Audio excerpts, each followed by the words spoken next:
Good morning বন্ধুসকল, আশা কৰোঁ সকলোৱে ভালে আছে আৰু ভগৱানৰ কৃপাত ময়ো ভালে আছোঁ। আৰু এইকেইদিন মন্দিৰত যাব পৰা নাই আৰু ভিডিঅ' দিব পৰা নাই। বহুতে কৈছে কি হৈছে, তো মোৰ একোৱে হোৱা নাই। কিবা এটা বিশেষ কাৰণৰ কাৰণে এই 2-3 সপ্তাহ মই যাব নোৱাৰিম।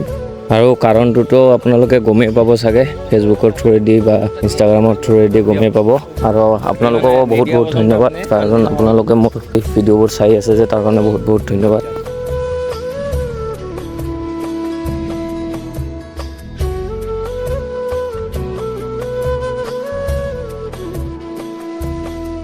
আৰু ইফালে পিছে বালিয়ে খাই আছে আৰু বান্দৰবোৰে এনেদৰে চাফা কৰি খায়।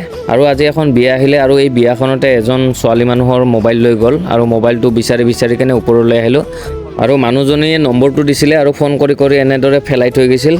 আৰু বহুত মানুহৰে এনেদৰে বস্তু লৈ যায়, আৰু পাৰিলে আনি দিবলৈ চেষ্টা কৰোঁ। আৰু এই বিয়াখন হৈ আছে, আৰু আজিলৈ বাই বাই।